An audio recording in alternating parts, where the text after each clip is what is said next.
हाँ भाई, ऑनलाइन वालों, आपके सामने बोर्ड पे ये स्टेप्स लिखे हुए हैं 1 2 3। मुझे बताएं ये कौन से प्रोसेस के स्टेप्स हैं?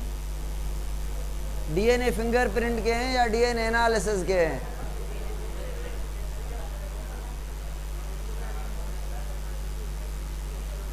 हाँ, सेम चीज़ है।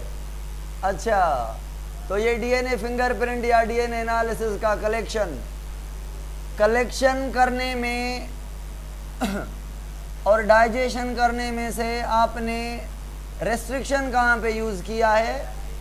और तीसरे स्टेप में पहले इन तीनों में से हीट कहाँ पे यूज़ की है? डीएनए डबल स्ट्रैंड को सिंगल में कहाँ पे कन्वर्ट किया है? बड़े डीएनए को छोटे टुकड़ों में कहाँ पे कन्वर्ट किया है? चलो जी, यहाँ पे डीएनए सेल से निकाला, टुकड़े किए, बाय यूजिंग रेस्ट्रिक्शन, हीट दे दी। चलो जी, और उससे आगे वाला स्टेप कौन सा था? ब्लॉटिंग का मतलब क्या था? वो जो डीएनए था, कहाँ पे था डीएनए? जेल में था भाई, क्योंकि ये जो दूसरा स्टेप है, डीएनए फ्रेगमेंट करवा के कहाँ पे भगाते हैं? जेल में। तो जेल में भगाए हैं, तो ये डीनेचरेशन कहाँ पे करवाई है? जेल में। समझ आ रही है बात? ये भाग यहाँ पे डीएनए को भगाया है और तोड़ा है, और यहाँ पे उन डबल स्ट्रैंड को सिंगल में कन्वर्ट किया है। और अब करेंगे क्या? अब मुझे इम्पोर्टेंस बताएं डीनेचरेशन की, कि डीनेचरेशन क्यों की है? डबल स्ट्रैंड होना चाहिए था ना डीएनए, सिंगल क्यों किया है? प्रोब लगाने के लिए। प्रोब लगाने के लिए, तो प्रोब लगाने को कौन सा स्टेप कहते हैं? लेबलिंग। प्रोब ही तो लेबलिंग है, कि भाई जो डीएनए है उसके साथ शाइनी डीएनए की स्ट्रैंड यानी प्रोब चमकता हुआ डीएनए अटैच हो जाएगा, तो हम असली वाले डीएनए को देख लेंगे। क्या जेल में हमें डीएनए नज़र आता है? नहीं। तो जेल से कहाँ पे ट्रांसफ़र करना पड़ेगा? नाइट्रोसेल्यूलोज मेम्ब्रेन पे, जिसको हमने कहा ब्लॉटिंग। ब्लॉटिंग करने का प्रोसीजर 80 सेंटीग्रेड, ये वो 2 घंटे हमने आयन वगैरह पढ़े, और उसके बाद हमने लेबलिंग की बाय यूजिंग प्रोब। प्रोब लगा के हमने अब डीएनए को देखना है। सुने, ऑटो रेडियोग्राफी करने से पहले क्या, मुझे ये देखें, ये मुझे बताएं, ये आपकी है जेल, सॉरी नाइट्रोसेल्यूलोज मेम्ब्रेन, इसके अंदर ये हैं आपके असली वाले डीएनए, ठीक है, ये असली वाले डीएनए, और ये आपने लगा दिए हैं इनके साथ क्या? प्रोब। ये प्रोब लगा दिए हैं, प्रोब लगा दिए हैं, ठीक है, प्रोब लगा दिए हैं आपने। और क्या प्रोब का फिक्स नंबर होगा? नहीं भाई, प्रोब एक्स्ट्रा होंगे, बहुत सारे एक्स्ट्रा प्रोब होंगे, क्योंकि आपने क्या ओरिजिनल डीएनए देख लिया था और एक डीएनए पे एक प्रोब ऐड किया है? नहीं ना, आपने ऐसे बहुत सारे अमाउंट में प्रोब डाल दिए हैं, जो जिसके जैसा डीएनए है वो वैसा प्रोब उसके साथ अटैच हो जाएगा बाय चांस। बाय चांस का मतलब है बाय चार्ग ऑफ रूल, ऐसा कहूँ, बाय चार्ग ऑफ रूल। अब बात समझ आ रही है? तो अब ऑटो रेडियोग्राफी करने के लिए एक्स्ट्रा प्रोब को ख़त्म करना पड़ेगा या नहीं? करना पड़ेगा। तो ऑटो रेडियोग्राफी करने के लिए हम क्या करते हैं? एक्स्ट्रा जो प्रोब्स हैं उनका सफाया करते हैं, एक्स्ट्रा जो भी प्रोब्स होते हैं उनको ख़त्म करते हैं, वॉश करते हैं। जब वॉश करेंगे, जो चिपके हुए प्रोब होंगे वो रिलीज़ होंगे क्या? नहीं, जो अकेले प्रोब होंगे नॉन अटैच्ड, वॉश करने से, वॉश किया है, डीनेचर नहीं किया कि ये भी टूट जाएंगे, वॉश कह रहा हूँ, सिंपल। तो भाई अब इनकी शक्ल देखेंगे क्या हो रहा है। अब इनकी शक्ल देखेंगे, शक्ल देखने को क्या कहा हमने? ऑटो रेडियोग्राफी, ठीक है।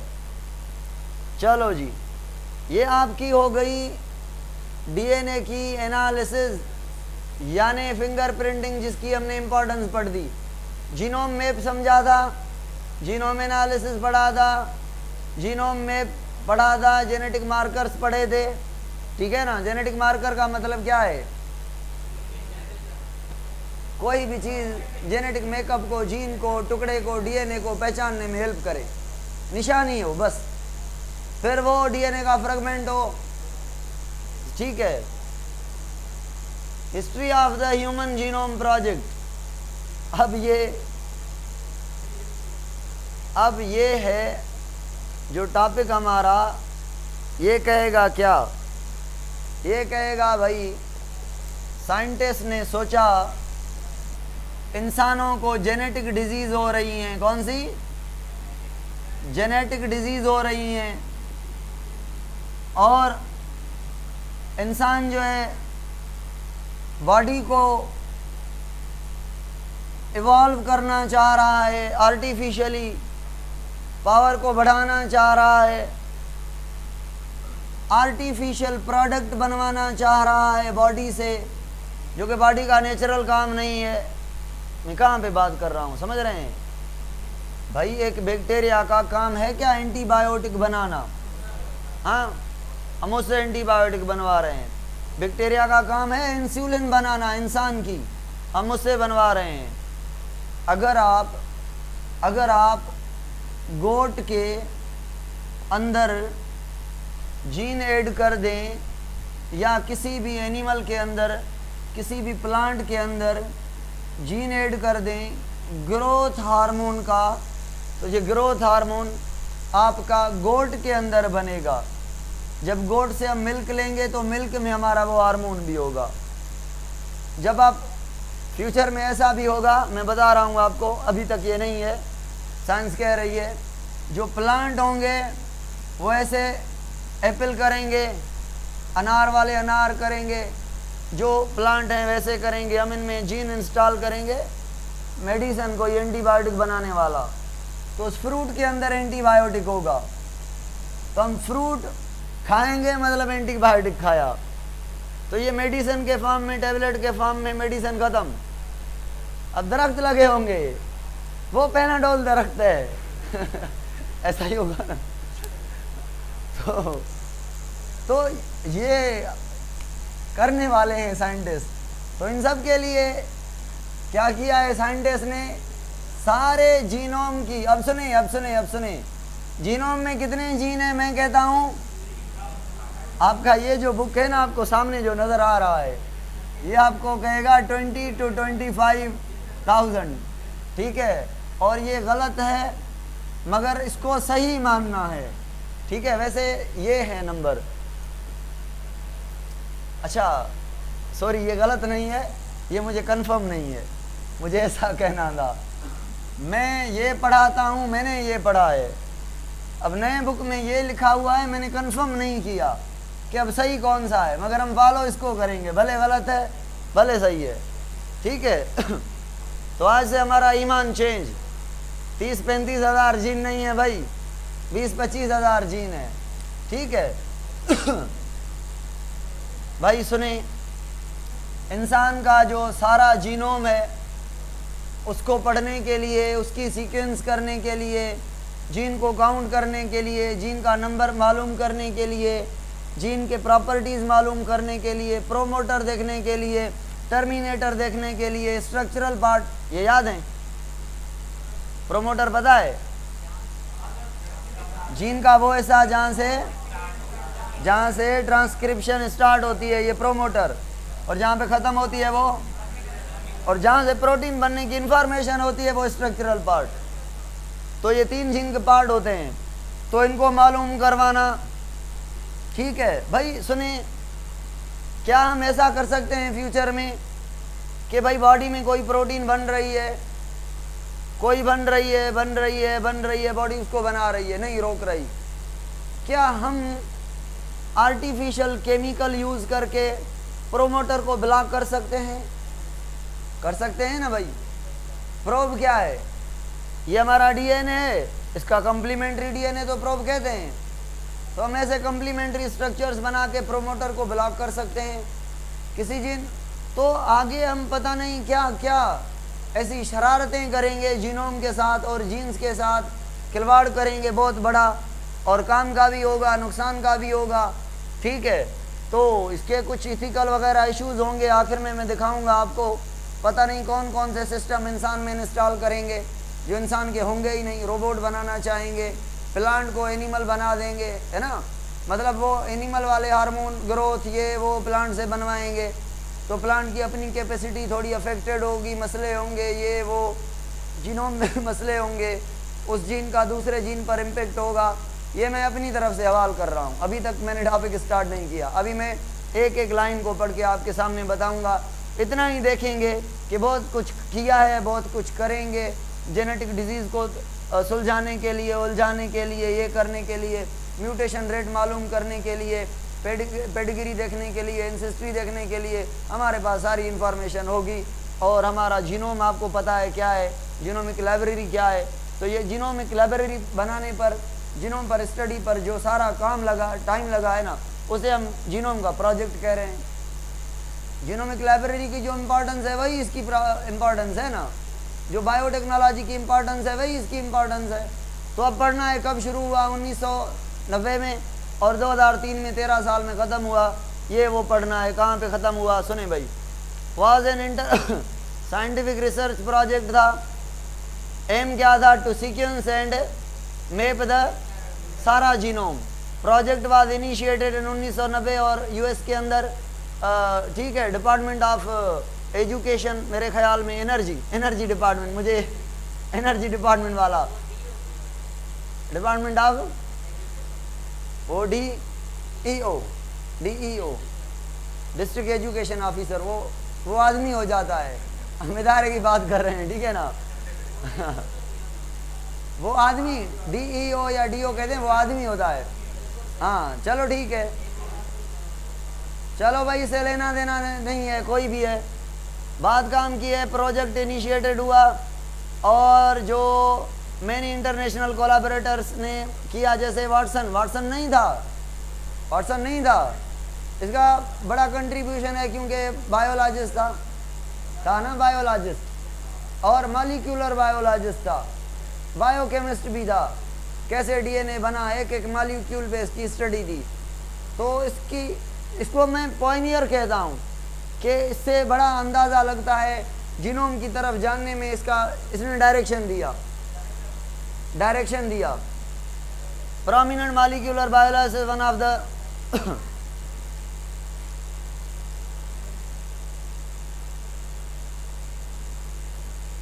Discoverer of the DNA structure, सबको पता है, was appointed as the first director of human genome project.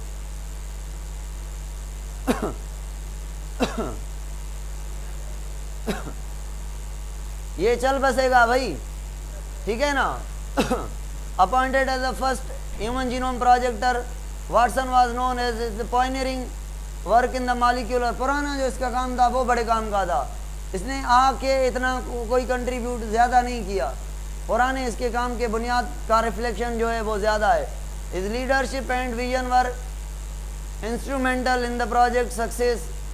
बस इसका विजन ही काम आया और प्रोजेक्ट वाज कंप्लीटेड इन 13 साल, ठीक है।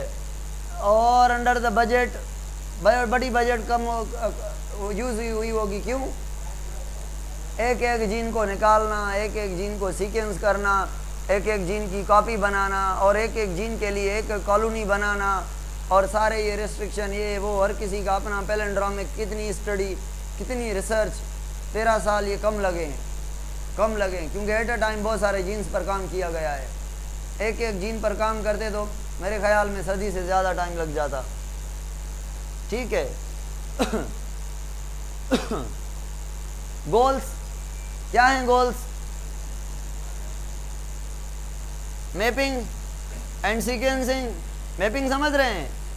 कौन सा जीन कहाँ है, नक्शा देखना, कौन सा सिटी कहाँ है, जीन की लोकेशन, भाई ये उधर, ये उधर, ये उधर, ये उधर, ठीक है। फलां सीक्वेंस कहाँ है, रिपीटेटिव सीक्वेंस ये कहाँ है, फलां जीन कहाँ है, कौन से क्रोमोसोम पर, कौन सी लोकस पर, सीक्वेंसिंग का पता है आपको। The entire human genome which was complete set of the genetic instructions. यार ये पढ़ना ही बेकार है, बस वही चीज़ें जो पढ़ी हैं वही लिखी हुई हैं। Determine the trait and functions of the individual.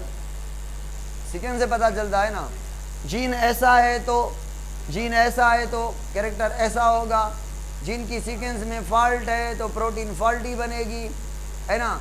एक न्यूक्लियोटाइड में चेंज है तो प्रोटीन में भी चेंज होगी, फ्रेम शिफ्ट है, रिप्लेसमेंट है, नहीं है, सारा कुछ इससे पता चल जाएगा। बहुत सारी कम चीज़ें लिखी हुई हैं यहाँ पे। The primary goal of human genome project determine the complete sequence of the human genome including all the jeans.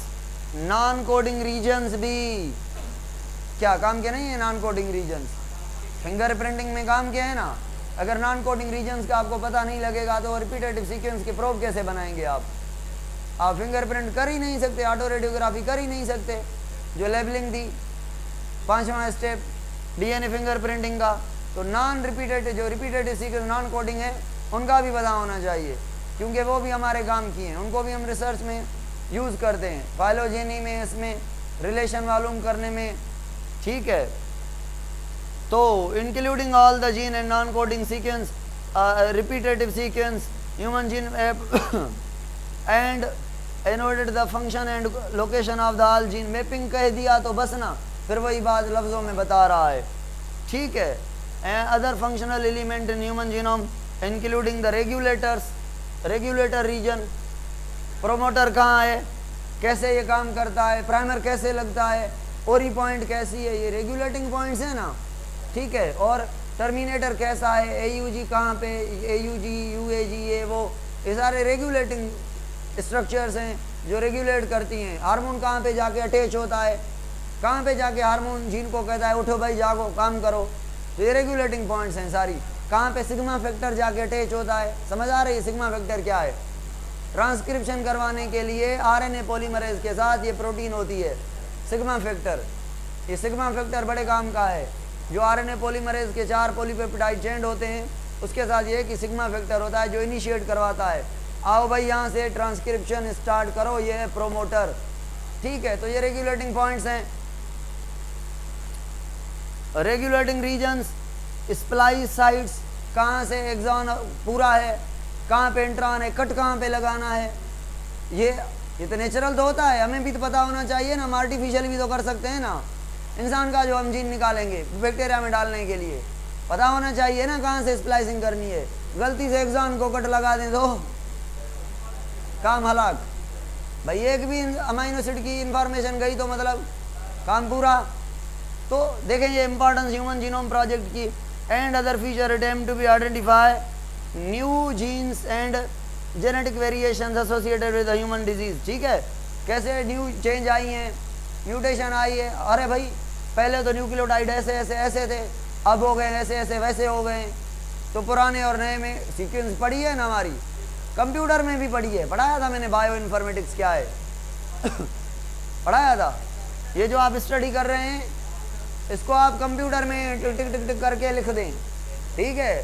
तो ये जीन की सीक्वेंस आपकी कंप्यूटर में पड़ी है, प्रोमोटर की, प्रोब की, टर्मिनेटर की, एक्सॉन की, इंट्रॉन की, ठीक है भाई। तो ये सारे आपके जीनोम की इंफॉर्मेशन लेटर्स में लिखी हुई है कंप्यूटर के अंदर। जब आप कंप्यूटर को यूज़ करेंगे बायोटेक्नोलॉजी में तो ये आपकी कहलाएगी बायो इन्फॉर्मेटिक्स। ऑटोमेटेड में पढ़ाया था, हाँ बिल्कुल ऑटोमेटेड में पढ़ाया था मैंने। मूविंग तो आगे छो बता रहा लेट आए वहाँ 7 फुटा वारा लेट छो आए वहाँ, हाँ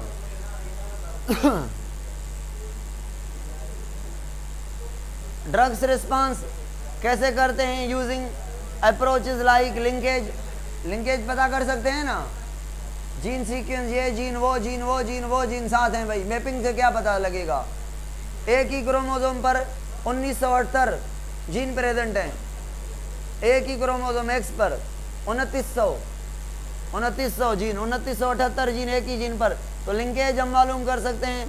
associative study, functional genomics. Issues क्या हैं? खिलवाड़ कर रहे हैं, बड़ा इशू तो ये है ना, नेचर को हम तोड़ रहे हैं अपने फ़ायदे के लिए।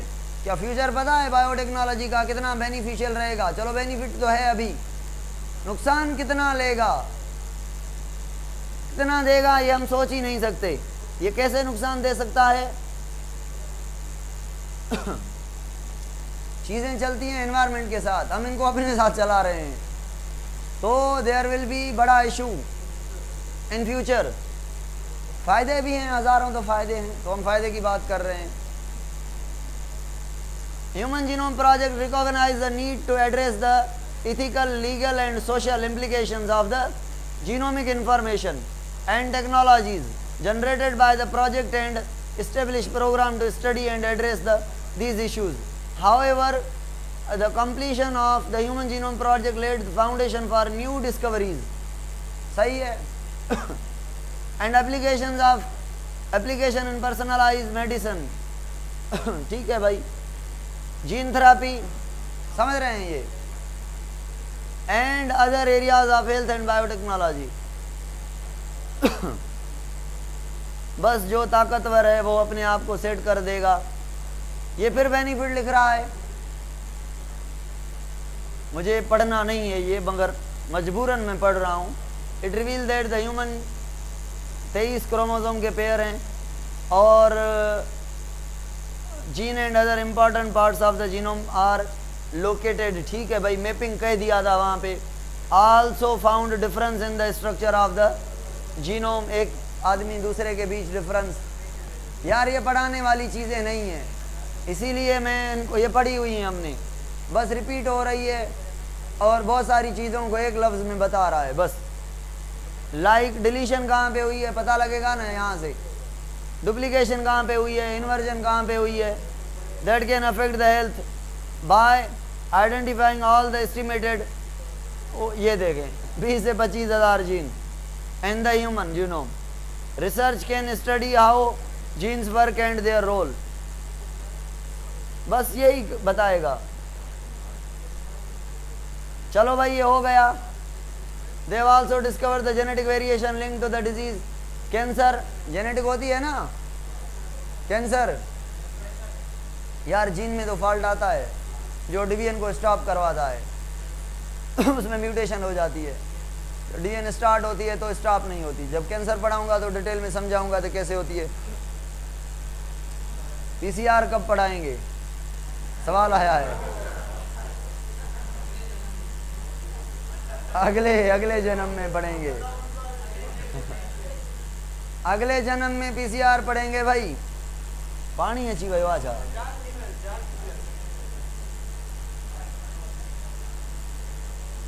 अच्छा पीसीआर की एप्लीकेशंस, हाँ ये बात काम की है।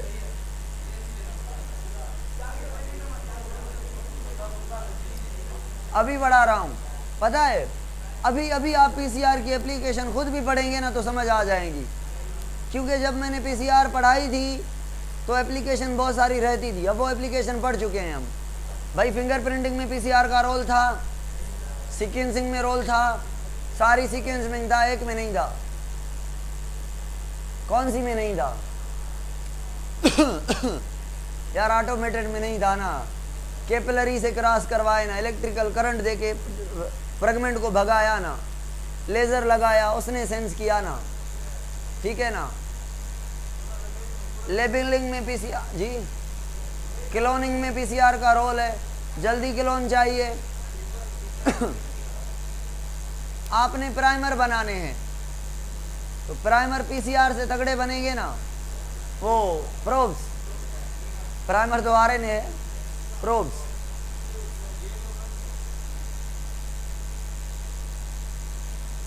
भाई ये टॉपिक है हमारा, ये टॉपिक है हमारा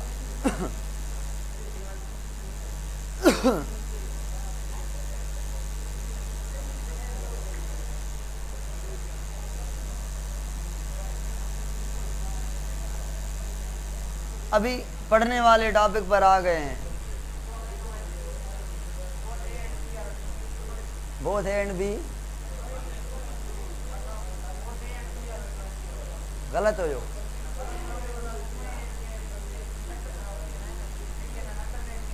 हाँ कोनी में मां लिखियो तो जो मैं रहिजी वियो हूंदो न कयो हूंदो मां उनमें ईअं न लिखियलु हुयो ऑप्शन जे साम्हूं ए बी सी में both A and B, you know यो अदा चुप कयो तो मैं पढ़ाया हाणे मस हवाला नारा टॉपिक पूरा थे आए। देखें भाई, जो टॉपिक है हमारा वो है टिश्यू को बॉयज चुप कयो अदा टिश्यू कल्चर यार मतलब से समझ आ रहा है इसका। देखें क्या लिखा हुआ है, टिश्यू को ग्रो कराओ कल्चर, है ना। तो आगे चल के मैं सेल कल्चर भी पढ़ाऊंगा, ऑर्गन कल्चर भी पढ़ाऊंगा, टिश्यू कल्चर भी पढ़ाऊंगा, मगर अभी आ गया है तो अभी भी पढ़ना है ना। कहाँ पे पढ़ाया था, नहीं पढ़ाया। देखें भाई, ये प्लांट खड़ा हुआ है, ये कौन सा प्लांट है, कोई नाम दे दें। चलो जो आपका पसंद का हो वो प्लांट है। आप छोटे बच्चे हैं, नन्हे मुन्ने, पता है घर वालों को क्या कह रहे हैं आप घर वालों को कह रहे हैं ये आपके दोस्त के किसी जगह पे खड़ा हुआ है प्लांट, गार्डन पे खड़ा हुआ है, आप घर वालों को कह रहे हैं हमें ये प्लांट चाहिए। सीड की भी मौसम नहीं है और छोटा प्लांट भी नहीं मिलेगा आपको। आपने इधर से कुछ इस प्लांट से सेल उठाने हैं, काट के उनको जाके उन सेल्स में से लेब में जाके प्लांट बनाना है। मतलब सेल्स को क्या करेंगे, लेब में ग्रो कराएंगे।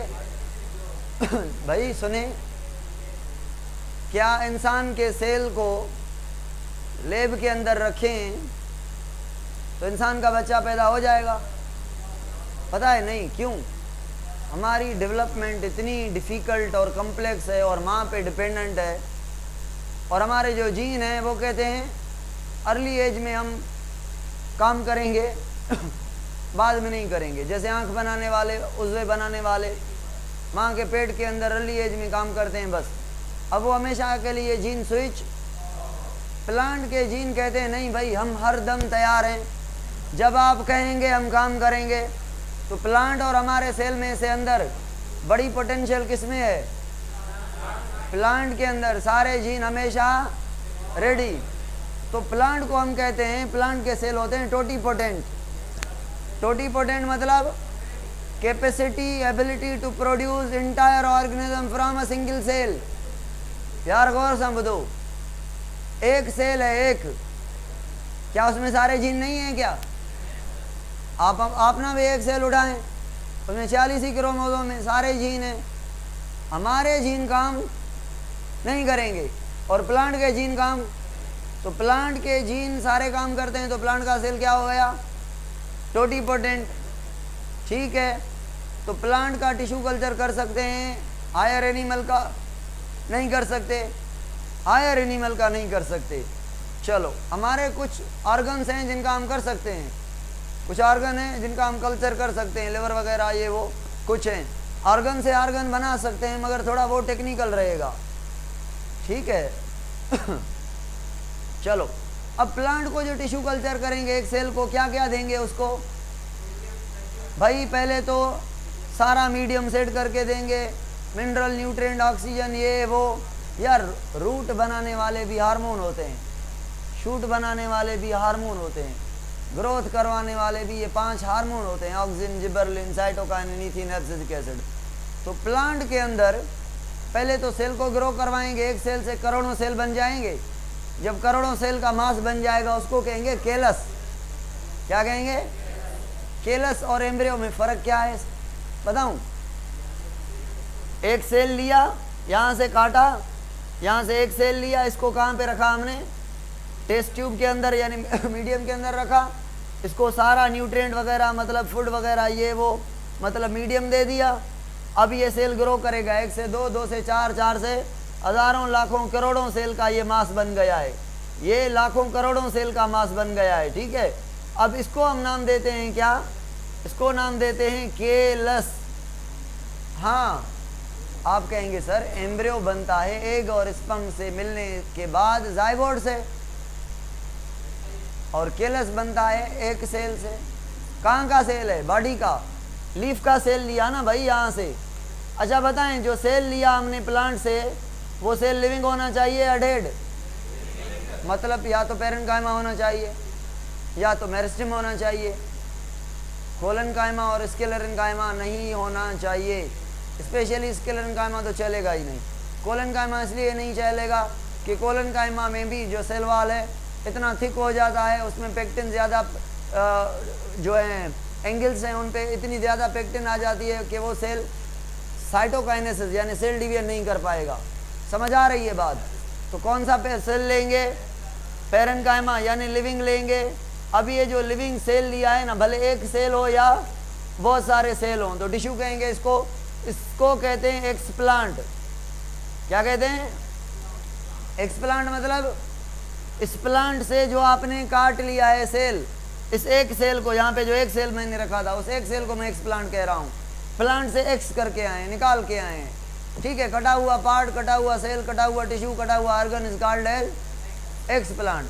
अब एक्सप्लांट को ग्रो करेंगे या इस प्लांट को ग्रो करेंगे? एक्सप्लांट जो अगर बनाएगा नया प्लांट, तो नया प्लांट इसके जैसा नहीं होगा क्या? क्यों होगा भाई? 100% इसके जैसा क्यों होगा? हाँ, एसेक्सुअल टाइप का हो गया। तो टिश्यू कल्चर एक एसेक्सुअल रिप्रोडक्शन है, आर्टिफिशियल एसेक्सुअल रिप्रोडक्शन है। टिश्यू कल्चर एक क्लोनिंग है, आर्टिफिशियल क्लोनिंग है। इनविट्रो, इनविट्रो क्यों कहा हमने?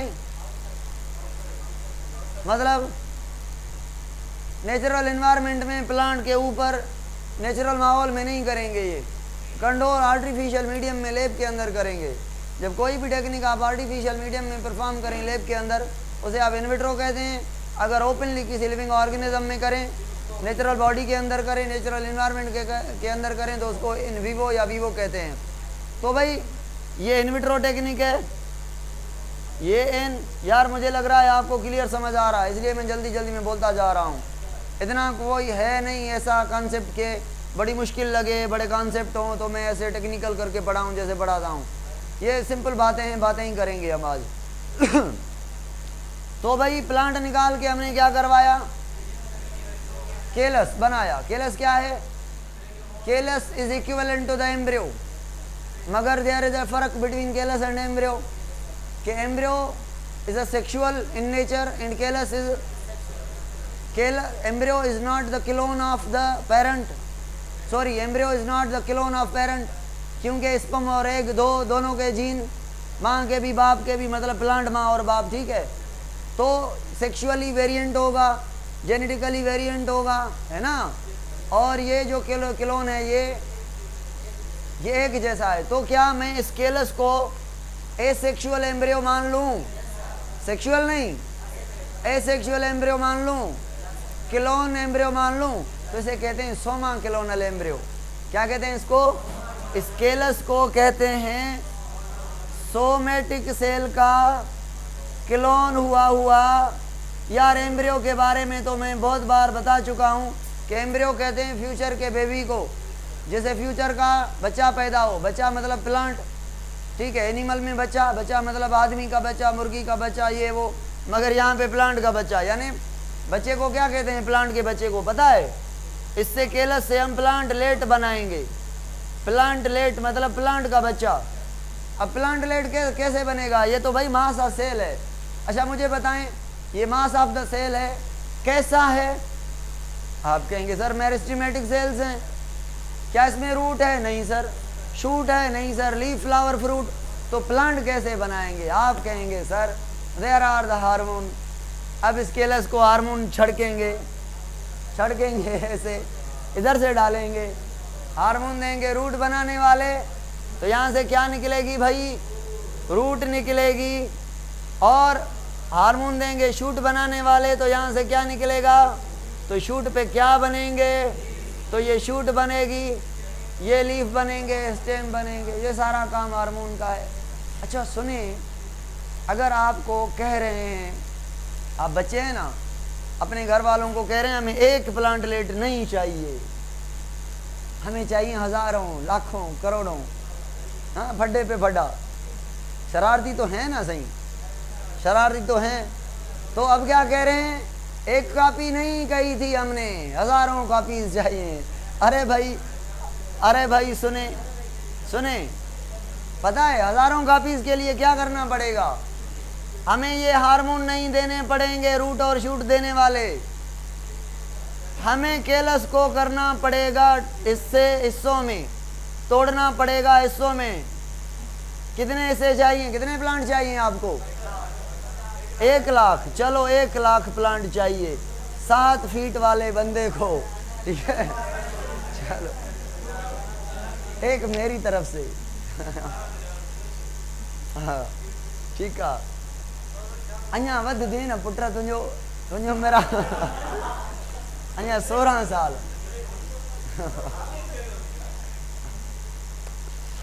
तो भाई 1 लाख प्लांट चाहिए। सुने भाई, अदा मां मजाक कंदो आहियां, ठीक है? ॿियनि सां त कयां।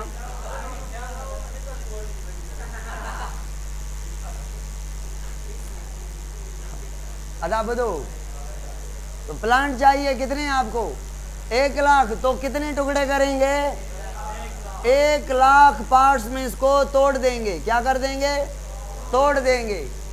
अब एक्सप्लांट कितने लिए थे? अब एक्सप्लांट से केलस बना के फिर तोड़ के ये जो पार्ट्स हैं ना इक्वल टू द, भाई सपोज करें एक सेल में तोड़ दिया आपने, 5 सेल में तोड़ दिए, तो एक जो टुकड़ा है ये मुश्तमिल है 1 सेल पर या 2 सेल पर या 3 सेल पर या 4 सेल पर। ऐसे आपने कितने टुकड़े बनाए हैं? 1 लाख टुकड़े। फिर 1 लाख ट्यूब लेंगे, टेस्ट ट्यूब लेंगे, और एक पार्ट एक में डालेंगे। फिर टिश्यू कल्चर नए सिरे से स्टार्ट करेंगे। तो आपने एक एक्सप्लांट लिया, एक केलस बनाया, इसको आपने क्या किया? टुकड़े। अगर एक ही चाहिए तो केलस को तोड़ना नहीं था। अगर हजारों प्लांट चाहिए, इसके 1 क्लोन नहीं चाहिए। क्लोन कितने चाहिए? मैनी चाहिए। तो मैनी क्लोन बनाने के लिए आपको करनी पड़ेगी माइक्रो प्रोपिगेशन। समझ आ रही है? माइक्रो प्रोपिगेशन का मतलब क्या है? माइक्रो प्रोपिगेट, छोटे छोटे टुकड़ों में बांट के एक प्लांट से लाखों प्लांट बनाना। मिनी प्लांट बनाने की टेक्निक को कहते हैं माइक्रो प्रोपिगेशन। समझ आ रही है? मिनी प्लांट बनाने की टेक्निक को कहते हैं माइक्रो प्रोपिगेशन। चलो जी, माइक्रो प्रोपिगेशन। अब एक कितने केलस बन गए हैं? यहाँ पे एक, यहाँ पे एक, यहाँ पे एक। अब हर एक केलस को हार्मोन दे के आप रूट और शूट बनवाएंगे। तो रूट पे, शूट पे लीफ लगेंगे, और ये क्या करना स्टार्ट करेंगे? फोटोसिंथेसिस। पहले कर रहे थे नहीं, पहले हार्मोन दे रहे थे आप फूड दे रहे थे, आप ऑक्सीजन, सारी चीज़ें आप दे रहे थे। सारे एंजाइम आप, एंजाइम नहीं, एंजाइम सेल के अंदर अपने हैं, ठीक है? आप दे रहे थे। अब प्लांट लेट बन गया। प्लांट है कहाँ पे? लैब के अंदर, टेस्ट ट्यूब के अंदर। भाई सुने, पता है ये कहाँ का प्लांट हम उठा के लाए थे? ये कहाँ का प्लांट था? कोयटा का, मरी का, नारायण का, कागान का, चित्राल का, ठंडे इलाके का था। और पता है इसने टिश्यू कल्चर किसका करवाया? पता है? डिजर्ट वाले प्लांट का। तो भाई सुने, गौर से सुने ना गौर से सुने। तो या तो टिश्यू कल्चर करवाया किसी ठंडे इलाके वाले प्लांट का, या गर्म इलाके का, या डिजर्ट का। हमारे यहाँ मौसम कैसा है? नॉर्मल, मज़ेदार, लश, ठीक है? पानी भी ज़मीन में बेहतरीन, हर चीज़ एकदम लश है। तो नारायण कागान वाला प्लांट हमारे इलाके में सर्वाइव सही नहीं करेगा, डिजर्ट वाला भी नहीं करेगा। तो भाई सुने, अब ये जो प्लांट आपने बनवाया है टिश्यू कल्चर से, अगली स्लाइड पे जाके मैं आपको बना के दिखाऊं। ये जो प्लांट आपने बनवाया है टेस्ट ट्यूब के अंदर, ये वाला, ये प्लांट जो आपने बना दिया है, ये इसकी रूट्स हैं, ये छोटा सा प्लांट है, ये इसके लीफ हैं, हाँ और ये ग्रो करता जा रहा है। अब डायरेक्ट इसको निकाल के ओपन फील्ड में, डिजर्ट में लगाएंगे तो ग्रो करेगा? अच्छा पहले ये तो बताएं, जो ओपन एरिया में ऐसे नन्हे मुन्ने प्लांट लेट लगे हुए हैं और ये जो आपका लेब के अंदर प्लांट है वो भी प्लांट लेट हैं, ओपन एरिया में जो खुद ग्रो किए हैं ज़मीन के अंदर, और ये हमने ग्रो करवाया है लेब के अंदर। तो सेंसिटिव कौन सा है? ये वाला, इम्यूनिटी लेस। इसीलिए कहता हूँ कि जिसके घर में बच्चे पैदा हों उनको फ्रिज के अंदर बंद नहीं करना चाहिए। हाँ, मट्टी में फेंक दो बच्चों को। हाँ, लड़ें, पैथोजन से लड़ेंगे, यही उम्र है ना यार एंटीबॉडीज़ बनाने की, रेजिस्टेंसी की, फलां बैक्टीरिया से फलां बैक्टीरिया से। कुछ ऐसे बैक्टीरिया होते हैं जो बीमारियां नहीं करते, मगर हमारी बॉडी में इंटर होते हैं, हमारी बॉडी उनसे लड़ती है, नुकसान करते हैं थोड़ा बहुत।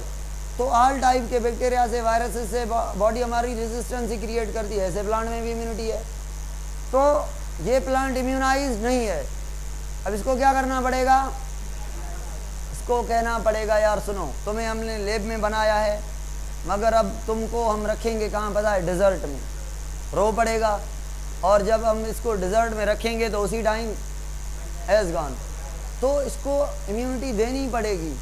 तो हम क्या करते हैं, इस टेस्ट ट्यूब से निकाल के एक घर बनाते हैं, जिस घर को कहते हैं ग्रीन हाउस।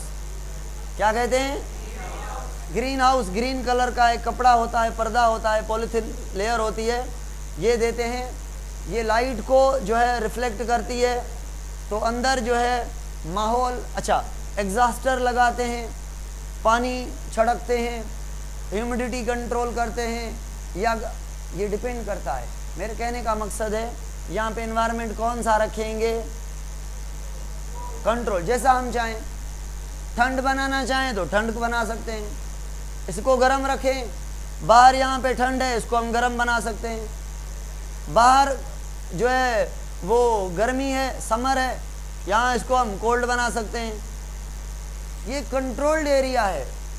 तो हम टिश्यू कल्चर के जैसा एनवायरनमेंट यहाँ पे बनाते हैं पहले, एग्जैक्ट सेम, फिर थोड़ी चेंज करते हैं, थोड़ा टेम्परेचर बढ़ाते हैं या कम करते हैं, depend upon the type of plant. कि प्लांट को ठंड में ग्रो करना है तो थोड़ी थोड़ी ठंड देते जाएंगे कि भाई ठंड को बर्दाश्त करना सीखो, आगे आपका फ्यूचर ठंड है। अगर गर्मी में ग्रो करवाना चाहते हैं तो थोड़ी थोड़ी गर्मी बढ़ाते जाते हैं, थोड़ी थोड़ी, not at a time 10 centigrade बढ़ा दो, प्लांट इधर जाएगा, सारी मेहनत टिश्यू कल्चर हैज़ गॉन आपकी। ठीक है ना? तो हम क्या करने जा रहे हैं यहाँ पे, प्लांट को इम्यूनाइज करने जा रहे हैं। इस स्टेप को कहते हैं एक्लेमेटाइजेशन। क्या कहते हैं इसको? एक्लेमेटाइजेशन। क्या मैं इसको अडाप्टेशन कहूँ? अडाप्टेशन कहूँ। तो ग्रीन हाउस में हम प्लांट को अडाप्ट करवाते हैं। वैसा जो अगर ये कोयटा का है तो यहाँ पे कोयटा का एनवायरनमेंट देंगे आहिस्ता आहिस्ता।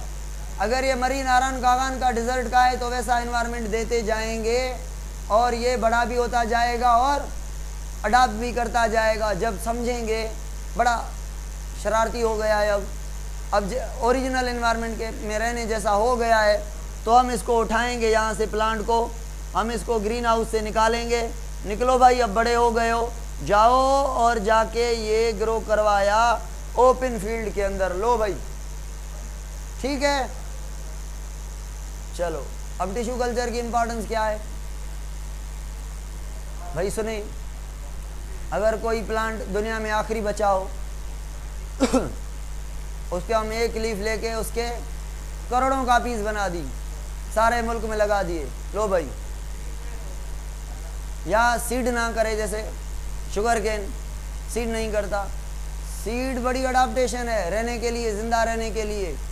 अगर प्लांट सीड ना बनाए, अगले साल अगली सीज़न में कैसे रहेंगे भाई? जो गंदम है, गंदम अप्रैल तक रहती है। मई में अगर गंदम को कितना भी आप ग्रो करवाएं, वो ग्रो नहीं करे, वो सूख के वो ख़त्म हो जाएगी। अगर वो सीड ना करे तो गर्मी के बाद गंदम तो गई ना, तो अगली सीज़न में कैसे वो ग्रो करेगी?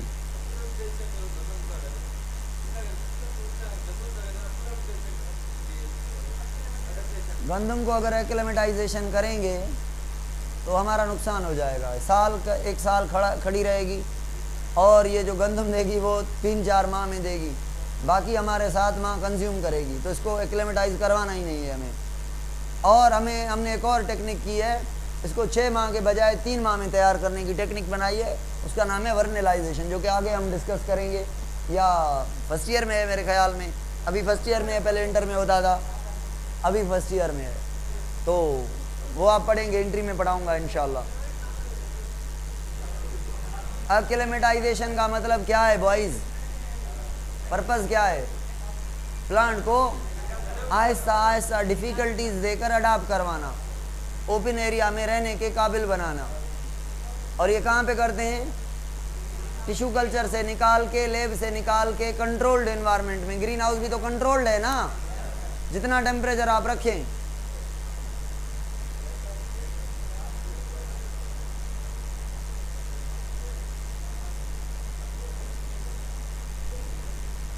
चलो सुने, अब सुने, अब क्या सुने, क्या कह रहा था मैं क्या कह रहा था यार? वो बात कर रहा था कोई इंपॉर्टेंस की। हाँ, डाइवर्सिटी ख़त्म हो जाए तो उसको कंजर्व कर सकते हैं, टिश्यू कल्चर करके प्लांट की हज़ारों कापीज़ निकाल सकते हैं। और उसके अलावा हेप्लॉइड प्लांट बना सकते हैं हम। प्लांट होते हैं ना, डिप्लॉइड होते हैं ना, प्लांट होते हैं ना, बायसेक्सुअल होते हैं ना, मेल प्लांट फीमेल प्लांट एक ही पार्ट में। हम ओनली ऐसा प्लांट बना सकते हैं जिसमें एंथर हो, मेल पार्ट हो। अगर आप एंथर को उठा के, एंथर समझ रहे हैं?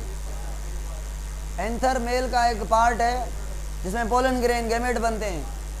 तो अगर एंथर उठाएं, एंथर के सेल ले लें हेप्लॉइड मेल के, तो मेल बनेगा या फीमेल बनेगी? मेल ही बनेगा। तो आप मेल प्लांट हेप्लॉइड प्लांट बना सकते हैं, फीमेल हेप्लॉइड प्लांट बना सकते हैं। और मैं आगे पढ़ाऊँगा कि मुझे सुने, अगर कोई प्लांट है बायसेक्सुअल है, इसमें फीमेल पार्ट भी है, मेल पार्ट भी है। अब फीमेल कैरेक्टर ज़्यादा स्ट्रांग है या मेल कैरेक्टर ज़्यादा स्ट्रांग है, ये मालूम करने के लिए जब आप उसको हेप्लॉइड ग्रो करवाएंगे ना, तो सारा पता लग जाएगा। अगर प्लांट हेट्रोजाइगस है, हेप्लॉइड करके ग्रो करवाएंगे तो पता लग जाएगा कि ये जीन किसके हिस्से में है, वो जीन किसके हिस्से में है। तो अगर एंथर आपने चुनना है, भाई एक मेल प्लांट को फीमेल प्लांट से क्रॉस करवा रहे हैं, तो ऐसा मेल प्लांट चाहिए जो बाकी सब मेल प्लांट से अच्छा हो। तो सबके एंथर कल्चर करेंगे, तो सबसे अच्छा जिसने परफॉर्म किया वो मेल चुनेंगे। ये बात समझ नहीं आएगी? आ गई? चलो मैं रिपीट करूंगा, ये सुनिए, ये क्या है, ये क्या लिखा हुआ है? एक्सप्लांट क्या है? क्लियर है? एक्सप्लांट केलस क्लियर है, माइक्रो प्रोपिगेशन क्लियर है, प्लांट लेट क्लियर है, सोमेटिक एम्ब्रियोजेनेसिस मतलब केलस बनाना, सोमेटिक एम्ब्रियो बनाना। और एम्ब्रियो को क्या कहेंगे? Soma clonal embryo. और सोमा क्लोनल वेरिएशन ये क्या है? ये बड़ा मसला है ना। ये टिश्यू कल्चर में एक और टेक्निक ऐड करना है। भाई सुने, क्या हमने टिश्यू कल्चर किया, केलस बन गया। अब केलस के अंदर क्या हम एक और जीन एडिशनल ऐड नहीं कर सकते? तो अगर केलस के अंदर, एक्सप्लांट के अंदर हमने एक जीन और ऐड किया, तो बताएं, केलस कॉपी रहा, क्लोन रहा, चेंज हो गया ना, वेरिएशन आ गई ना। तो बायोटेक्नोलॉजी की मदद से हम वेरिएशन ला सकते हैं। जो सोमा क्लोनल एम्ब्रियो है उसमें हम जीन से ऐड कर सकते हैं, यानी जो हमने बैक्टीरिया में जीन RDNA, इसमें हम जीन ऑफ इंटरेस्ट लगा सकते हैं। कैसे भाई? मैंने बताया ना, कैसे पेनाडोल प्लांट ग्रो करवाएंगे। जाहिर बात है, सारे प्लांट के सेल्स में जीन डालेंगे क्या? नहीं ना, ये तो पॉसिबल नहीं है ना। प्लांट का एक सेल लेंगे, एक्सप्लांट, उस एक्सप्लांट में जीन डाल के उससे प्लांट बनवाएंगे। हजारों सारे plant are called as panadol plant. ठीक है, तो मैं पेनाडोल कह रहा हूँ, वैसे प्लांट हार्मोन बनाने वाले, ये बनाने वाले, वो बनाने वाले, ये बनाने वाले, लाइक दैट। यार ये मैंने पूछा सवाल, आपने नहीं बताया, तो मैं किसी और पॉइंट में चला गया। केलस डिफरेंशिएटेड है या अनडिफरेंशिएटेड है? भाई सुने, डिफरेंशिएटेड का मतलब जिसने सारे काम कर लिए, सारे जो उसके जिम्मे थे, रूट बना ली, शूट बना ली, लीफ बना लिया, फ्लावर बना लिया, ये डिफरेंशिएटेड है। थेलोफाइट को क्या कहते हैं? ब्रायोफाइट को अनडिफरेंशिएटेड मास। क्यों? क्योंकि उसमें रूट, लीफ, स्टेम। तो केलस में है क्या? कोई ऑर्गन है? तो खाली मास ऑफ द सेल है। पता ही नहीं कि इससे रूट कहाँ से निकलेगी, शूट कहाँ से निकलेगी। तो callus is undifferentiated mass of cell. ठीक है, पता नहीं है। हाँ, डिफरेंशिएशन कैसे कराएंगे अब ये बताएं आप? हार्मोन देकर। हार्मोन देंगे तो रूट निकलवाएंगे। रूट की इनिशिएशन करवाता है ऑक्सिन। याद रखना है। सोमा क्लोनल वेरिएशन, जो आपने क्लोन बनाया ना, जो आपने क्लोन बनाया एम्ब्रियो, उस एम्ब्रियो में कोई जीन डाल दें, इंसान का या किसी और। भाई देखें, एक प्लांट है, सुने, एक प्लांट है, गौर से सुने मेरी बात, इंसेक्ट रेजिस्टिंग है नेचुरली। नेचुरली मतलब उसके अंदर ऐसा जीन है जो केमिकल बनाता है, वो केमिकल प्लांट में बनता है। उस केमिकल बनने से इंसेक्ट उसको नहीं खाते, भागते हैं। भाई नहीं, इसको खाएंगे तो इसमें जहर है, हम खुद मर जाएंगे। अगर यही जीन केमिकल बनाने वाला और प्लांट में भी ऐड कर दें तो वो प्लांट भी बच जाएंगे ना। तो कैसे ऐड करेंगे वो जीन? डायरेक्ट ये प्लांट खड़ा हुआ है, इसमें जाके लगा देंगे, इसका प्लांट निकालेंगे, इसका एक्सप्लांट निकाल के टिश्यू कल्चर करके उन 2, 4, 5 सेल में ऐड करेंगे ना। तो उनमें जीन ऐड करके हम उन सेल में से जिसमें हमने जीन डाला, उनमें से प्लांट जो बनाएंगे, वो जो प्लांट बनेगा वो रेजिस्टिंग होगा। क्यों? किसी और प्लांट का जीन भी उसमें होगा। समझ आई? तो आगे चल के हम क्यों करेंगे ये सोमा क्लोनल वेरिएशन? क्यों करेंगे? डिजीज से, एडिशनल प्रॉपर्टी से, डबल प्रोडक्शन से। कोई जीन एक के बजाय 10 देंगे। प्लांट में पता है जीन बढ़ाने से प्रोडक्शन बढ़ती है। आप गंदम को देख लें, पुरानी गंदम 5 मन पर एकड़ देती थी, आज की जो गंदम है 150 मन पर एकड़ दे रही है। और हेक्साप्लॉइडी आपको पता है, पुरानी गंदम 14 क्रोमोसोम डिप्लॉइड और आज की हेक्साप्लॉइड 42। तो जीन बढ़ाने से प्रोडक्शन बढ़ती है प्लांट के अंदर। हमारे अंदर जीन बढ़ जाएं तो फॉल्ट आ जाता है। जीन बढ़ गए तो हाँ, हाथों की उंगलियां, पैरों की उंगलियां डबल, कान गया डिलीशन से, हाँ, एंजाइम गए। थोड़ी अगर एक क्रोमोसोम बढ़ गया है, 47 क्रोमोसोम बढ़ गया है, तो आदमी नस्ल से फर्टिलिटी से ही गया, क्लाइन फिल्टर बन गया, थर्ड पार्टी बन गया। ठीक है ना? एक क्रोमोसोम कम हो गया, X0 बन गया, तो फीमेल नहीं रही। प्लांट में ऐसा नहीं होता। हाँ, ये बताएं जल्दी तो मैं जाऊं भाई। टिश्यू ऑर्गन कल्चर और सेल कल्चर में से डिफिकल्ट कौन सा है? यार ऑर्गन कल्चर डिफिकल्ट है ना, उसमें 4-5 टाइप के टिश्यू हैं। हर किसी को देखना, ये ऐसे ग्रो करेगा, ये ऐसे ग्रो करेगा, इसको ये केमिकल चाहिए, उसको ये चाहिए, मेंटेनेंस ही बहुत मुश्किल है इसकी। वो सेल कल्चर है, सेल है, सारे केमिकल डालो भाई, ग्रो करो भाई, एक ही जैसा केलस, हार्मोन दो भाई, रूट निकली, शूट निकले, काम खत्म। तो ऑर्गन कल्चर बड़ा टिपिकल है, टाइम कंज्यूम है, टेक्निकल है और कम्प्लेक्स है। तो टाइप्स, स्लाइस लेंगे, एक्सप्लांट। अब ये सस्पेंशन कल्चर क्या है और सॉलिड कल्चर क्या है? टिश्यू कल्चर के 2 तरीके होते हैं, एक यहाँ पे नहीं लिखा हुआ, शायद आगे होगा मे बी। सस्पेंशन कल्चर कहते हैं जब आप प्लांट के सेल में से सेल बनवाएं, मगर वो सेल लिक्विड के अंदर फैले हों, मास ना करें, केलस ना बनाएं, एक प्लांट ना बनाएं। समझ आ रही है? ऐसे कैसे? ऐसे देखना, ये मेरा सस्पेंशन कल्चर है। एक सेल लिया, एक सेल में से ये ऐसे सेल बना रहा हूं, ये 1 करोड़ सेल बन गए, ये सस्पेंशन कल्चर है। और ये वाला एक से ये केलस, ये सॉलिड कल्चर है। इससे एक प्लांट बनेगा और इससे ज़्यादा सेल्स बनेंगे। तो बताएं, क्या एंटीबॉडीज बनवाने के लिए कौन सा सिस्टम सही है? यार सस्पेंशन में ये सेल एंटीबॉडीज़ बनाएंगे तो लिक्विड में एंटीबॉडीज़ को रिलीज़ करेंगे तो इंसुलिन की तरह एक्सट्रैक्ट कर लेंगे ना। तो एंटीबॉडीज़ को, पेस्टिसाइड को, जीन को एक्सप्रेस करवाना है ना वहाँ वहीं पर, तो ऐसा बनाएंगे। प्लांट बनवाना है तो ऐसा बनाएंगे, समझ आ रही है? प्लांट खड़ा करना है मतलब वहीं के वहीं पर जीन एक्सप्रेस करे तो सस्पेंशन कल्चर होना चाहिए ना, समझ आ रही है बात खोपड़ी में? चलो, और ये cell culture, monolayer suspension, spheroid culture मतलब solid, more complex include multiple cell type organ है तो, और ये लेस कॉम्प्लेक्स, ठीक है। मेंटेनेंस रिक्वायर स्पेशलाइज मेंटेनेंस, क्यों? हर कोई कहेगा मुझे ये दो, इतना दो, वो इतना दो, ये चलेगा। और न्यूट्रिएंट सप्लाई में require more complex nutrient supply, समझ आ गई? और ये ओके।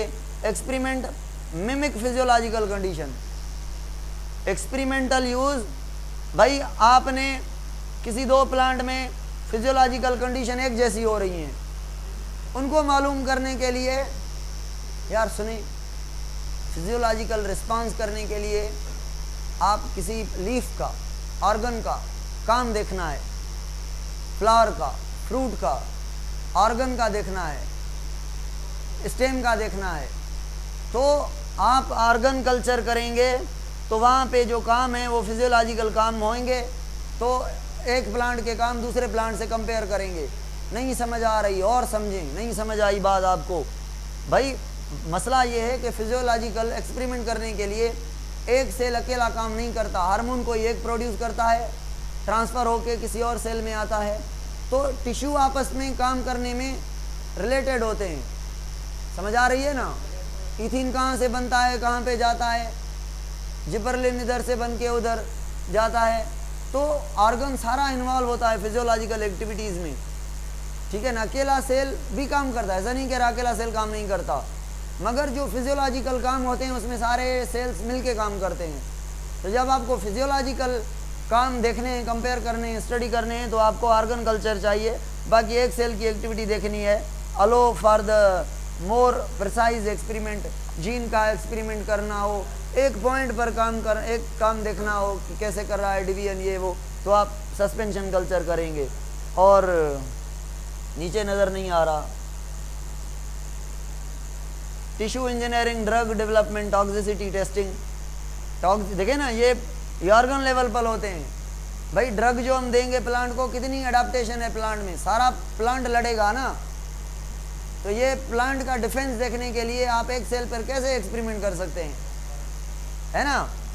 तो टिश्यू इंजीनियरिंग, ड्रग डेवलपमेंट, अच्छा वैक्सीन डेवलपमेंट, केमिकल वो एक सेल सस्पेंशन में होगा तो प्रोड्यूस करके देगा। कैंसर एक सेल को गुस्सा आ जाता है, वो कहता है नहीं रुकूंगा, मैं डिवाइड करूंगा एक सेल पर। ये सस्पेंशन कल्चर में आप समझ सकते हैं, ठीक है? एक सेल में मतलब एक सेल पर सेल कल्चर में भी सस्पेंशन और केलस। जीन एक्सप्रेशन स्टडी, जीन कहाँ पे देखेंगे? एक सेल होगा तो आप आसानी से देख पाएंगे ना जीन एक्सप्रेस कितना कर रहा है, ये वो। यार ये आगे पढ़ेंगे, ये हवाल प्रोग्राम है आगे भी। अच्छा, ये केलस कल्चर और सस्पेंशन कल्चर का डिफरेंस बताया इसने। ये एंथर कल्चर जो मैंने बातें की हैं ये आगे हैं, कल पढ़ेंगे इंशाअल्लाह।